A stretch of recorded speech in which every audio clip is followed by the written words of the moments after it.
Alright guys, we're going to show you how to do a swap from drum brakes to disc brakes on a 66 Impala.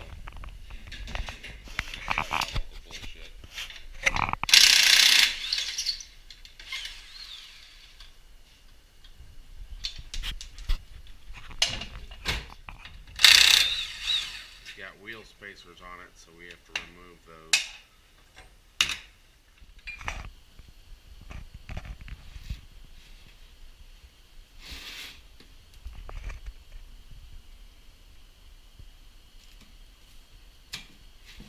What do we have in this box? What's in here? Master cylinder bleed kit, proportioning valve, brackets, brake lines. I don't know what that is. We'll figure it out some kind of way. Oh, look at that fancy master cylinder there. Booster, oh man, you're gonna love live. Oh yeah. And some instructions, but who needs instructions?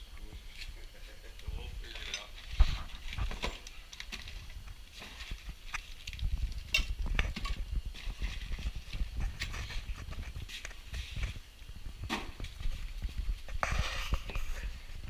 No. That's heavy. It's a heavy guy. Hopefully it holds up to the Well, I hope you weren't going to lighten this car at all. No. No, I want the car to stop.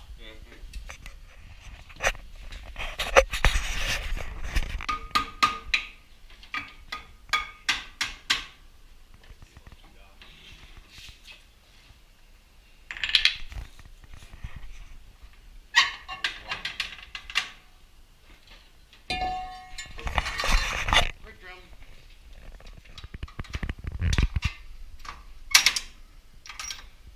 Get all this old crap removed.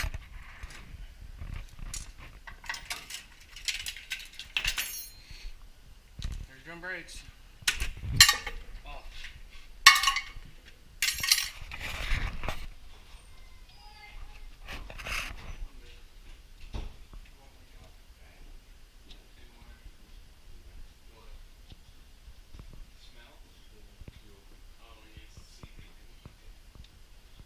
I'm sorry.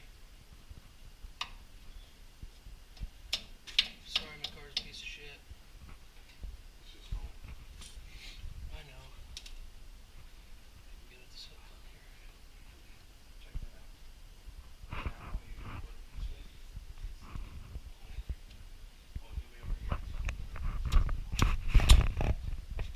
There it goes. Cover pin.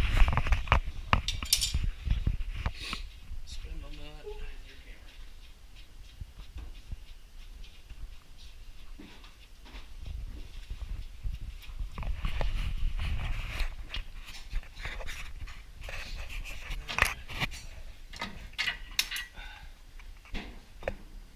Bearings and hub assembly.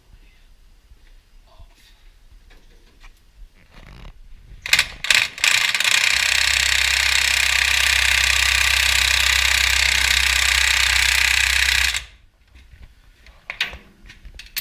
It's only been on there since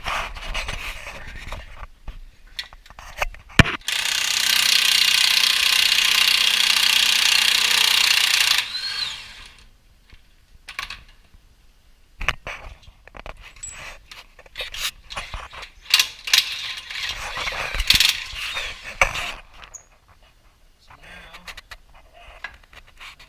probably gotta take that plate off there. yeah, we're gonna need some brake line and the wheel cylinder right here. The wheel cylinder, I believe, is a 1 inch. I have changed that. I was wrong. 1560.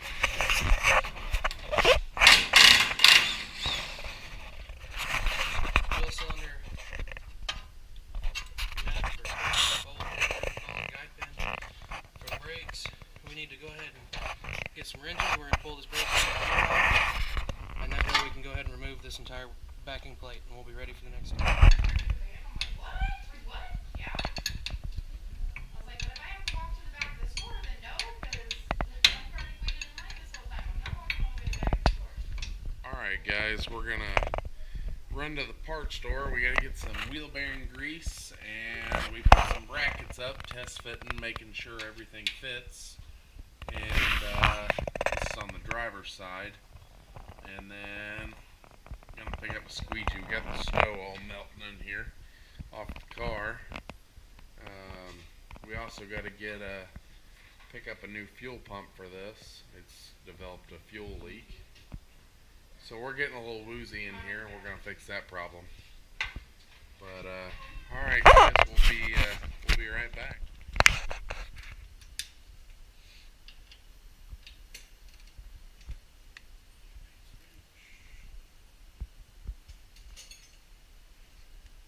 Actually, that's not much. I figured that would do more than it did.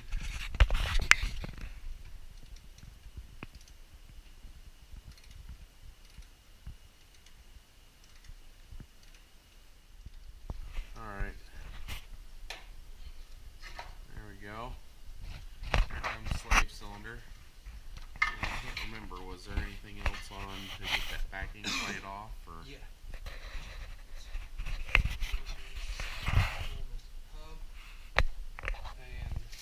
And then there's a couple bolts in the back here.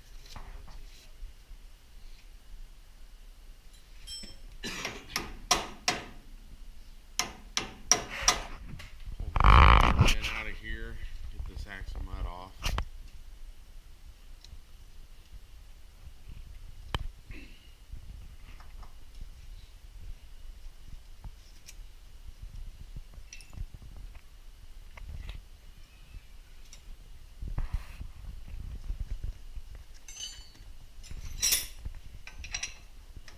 On this 66 Impala, it's a 1.16" on that castle nut. We're gonna take these two bolts out here, and then that'll remove this backing plate. That's what I figured out. So this hole's threaded, so that hole goes towards the front of the car. And then put a bolt on back here through these holes. The threaded bolt goes in there, and then it is these bolts, the larger of the two sets. These are 3-inch, these are 2.5. They go on. So we'll get the first one started, and we're gonna need the smaller spacer, because as this goes on here, it's gonna have a spacer on the front. And we're gonna go through just like this. So go ahead and get this thing started on here.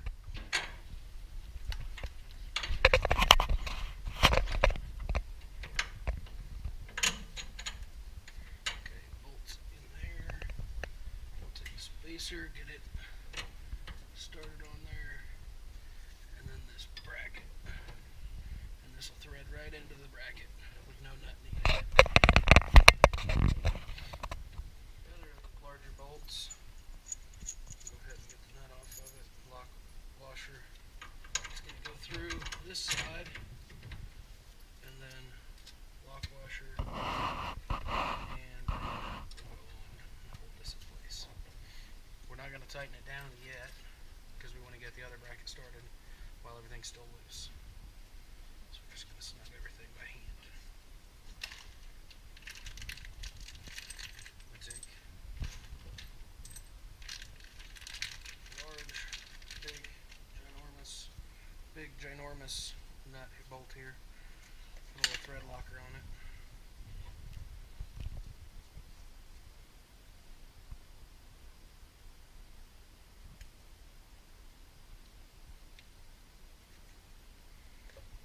Thread locker on the other bracket. The other bracket's going to bolt on right here.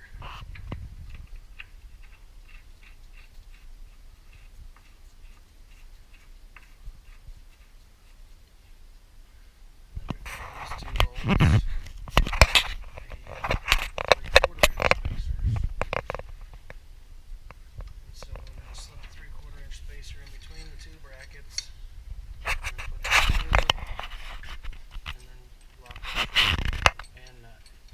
And just so you can see this here,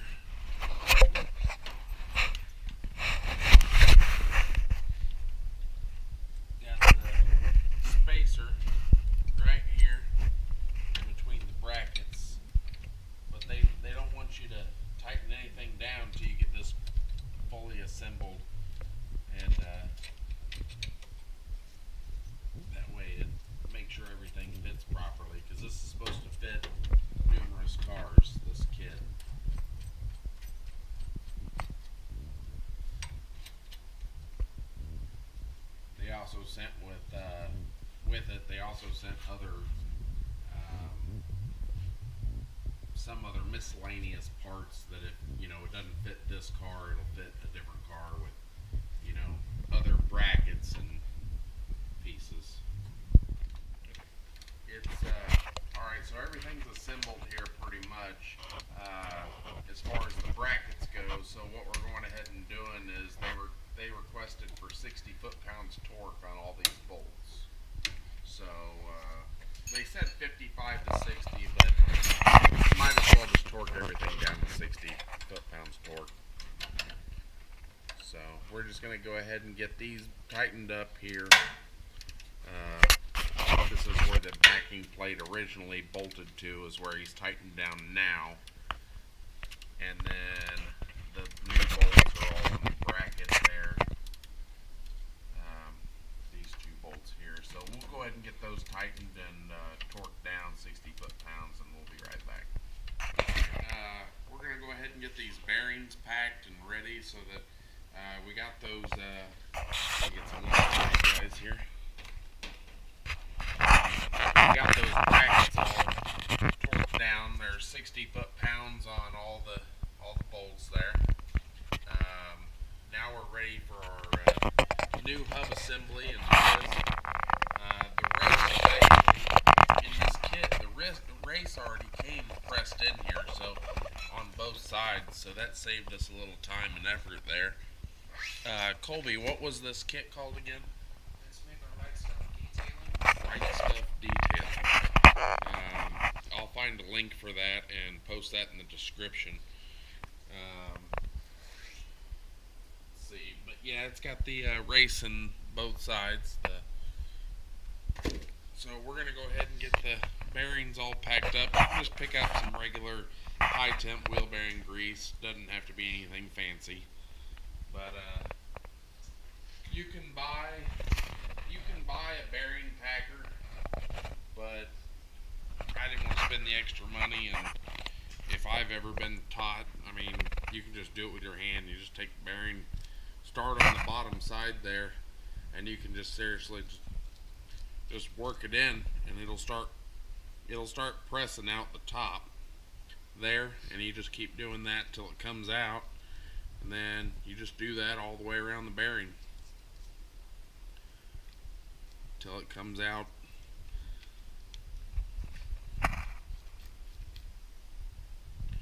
Yeah, it's a messy job, but I don't feel like going out and spending money on a bearing packer. There you go. We got the bearing all packed up. Go ahead and drop this down in here. Kobe's going to go ahead and start tapping in that seal. Yeah. Alright. So we gotta slide that in there. Alright, we went ahead and got the front bearing in there. We ended up having a problem with the washer that holds the bearing in. Wasn't the right size. Here's the washer. And this came with the kit. For some reason, on the other side it fits, but this side, well, not this washer, the washer that came for the other side fits there, but this one did not, so we had to reuse the old one. So we're going to go ahead and put this castle nut on, get it set to the right preload.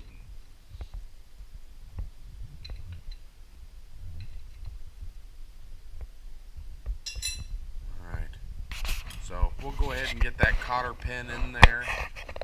Got it pretty much where he likes it, so we're going to go with that, get that cotter pin in there, and we'll be right back to put the caliper on. And then we're going to go ahead and put the dust cover on. We're just going to go ahead and use a hammer. I've never had any problems doing it, and it's not like it's a vital thing anyways, so I mean, it's vital to have the cap, but doesn't matter.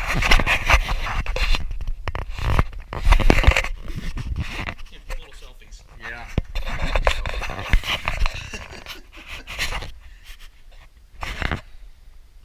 We need the we'll get the caliper. Sliding that caliper on here.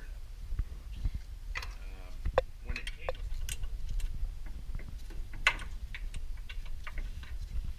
we're just going ahead and assembling it now, but whenever you're doing brakes like this, you want to put anti-seize on these slide pins. That way the brake pads work freely, because especially if you're here, you know, we're in Kansas City, Missouri, and there's a lot of salt here and everything rusts.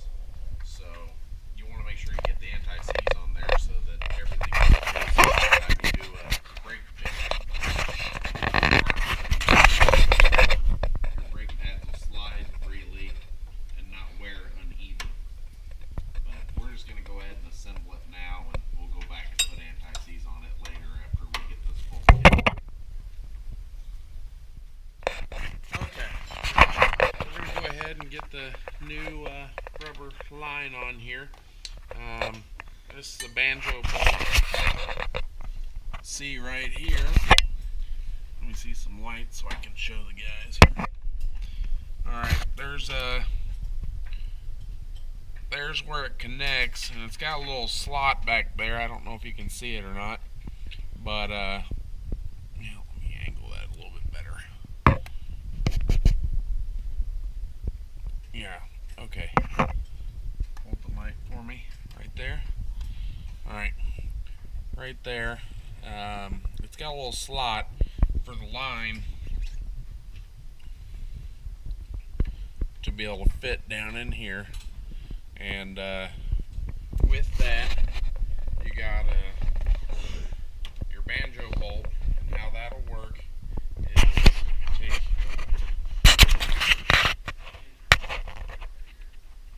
take one crush washer here, stick that on here, take your line, doesn't really matter which way it goes, stick it through, and inside there it's got the holes in the banjo bolt for your brake fluid to be able to go through and through the line.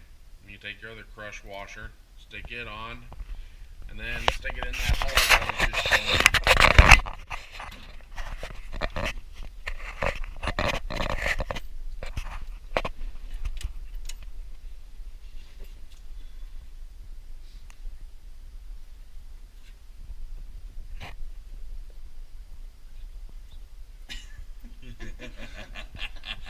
Smoke effects. So we got that on there. I'm just going to go ahead and leave it loose for now, but I'm going to go ahead and it's got a little clip on here. That's just to prevent it to go, you know, from going all the way through the frame there. Take this clip here, slide that. Yeah, you're going to have to get a little hammer here, give it a little love tap.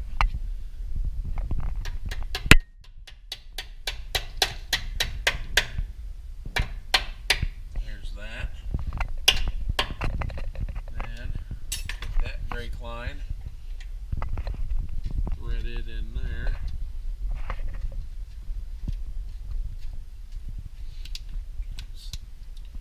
Oh, way to go, Adam. Kill my light. Kill my light. Cameraman's doing a horrible job. If you have access, it's always good to do brake lines with line wrenches, because if you don't, I don't know if you have any experience with it or not, but these things are pretty easy and they strip pretty easy. So I always try to use line wrenches on these. They grab pretty much every side.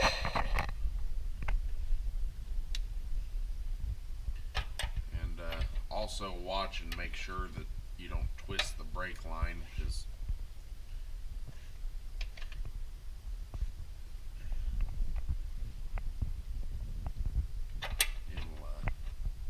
it's pretty easy to break these brake lines, especially when we don't know how old they are.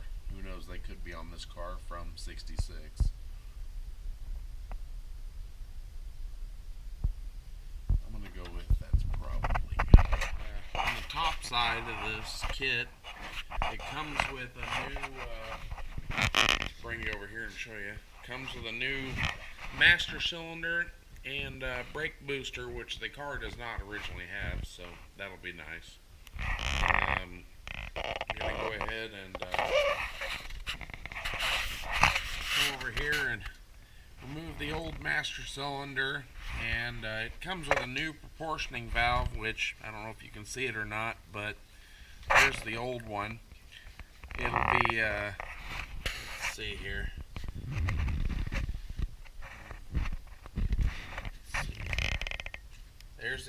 There's the old proportioning valve there, and then it'll have one, I think it's a 5/16 or something like that. I'm probably wrong, but anyways, one line that runs back to the rear brakes, and then you've got the two lines up here that goes to left or right, and then you got your one line that runs up to the master cylinder. Here's the new proportioning valve that will be sticking on. It actually mounts to the bottom of the new master cylinder, and well, old lines are not going to reach up there, so we're going to have to figure out something as far as getting those lines up there. But right now, all we're going to do is just go ahead and remove that old master cylinder and that here, hold that for me, Colts. Get that old proportioning valve out of there, and we'll come back after that's done.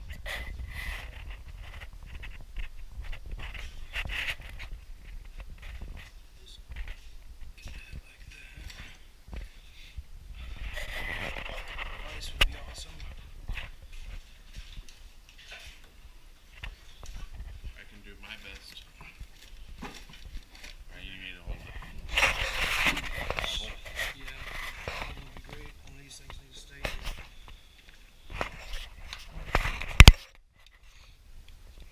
So, go ahead and fill it up.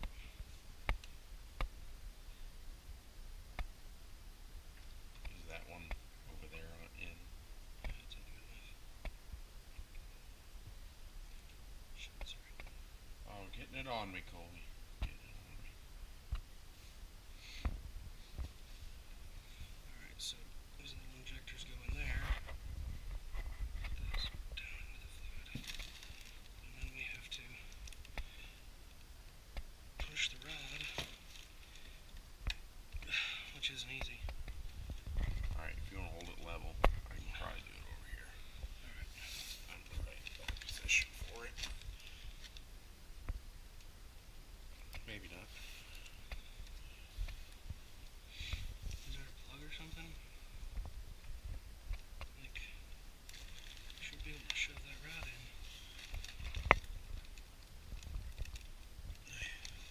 It's not easy. No. I tell you what, we can unbolt it. You know what? Guess what I did bring? What? Brought a big boy up here. We have to take this off anyways, because we have to mount that bracket for the proportioning valve. And the hoses. When the new Oh. master cylinder. In between there? Yeah.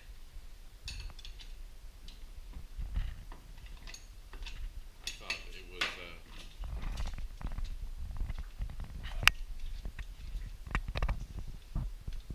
That'll make it a lot easier not have the booster on here.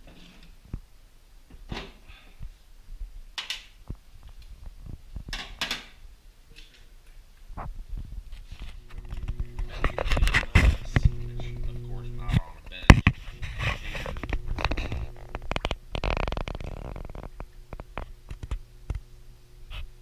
It comes with the tubes and everything in the kit to be able to do this.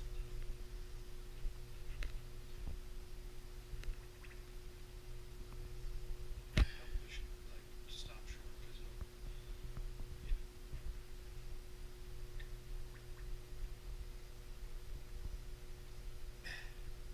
Stop short of where? like don't go all the way in. Or something like that. You gotta make sure that the fluid stays up so that you don't suck any air back into the system. Alright, I'm going to disconnect this brake pedal here from that rod because the new brake booster comes with a new rod that will come through the fire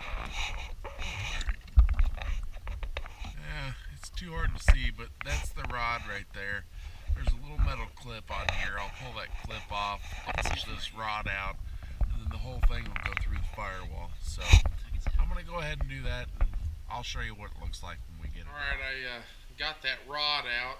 Basically, here, I'll show you.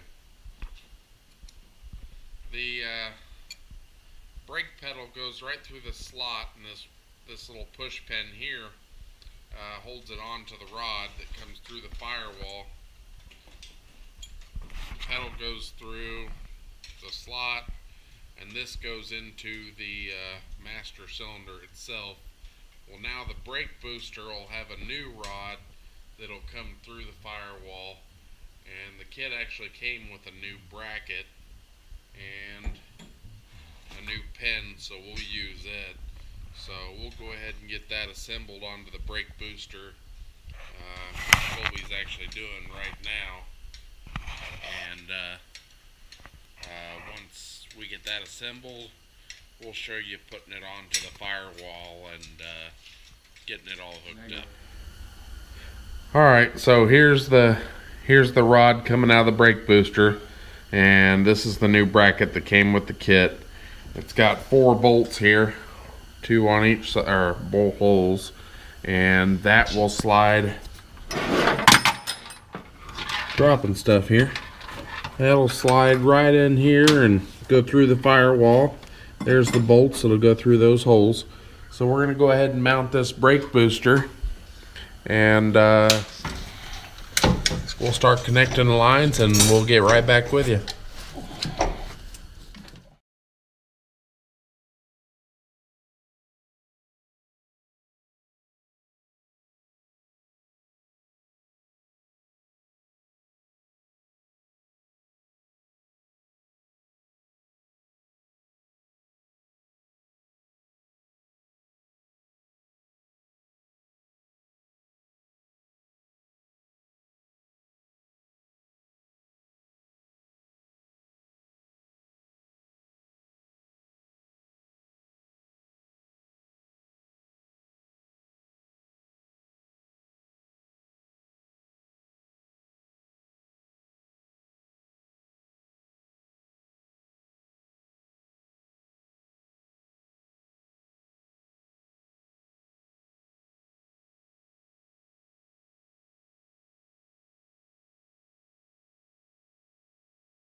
Got everything put together here.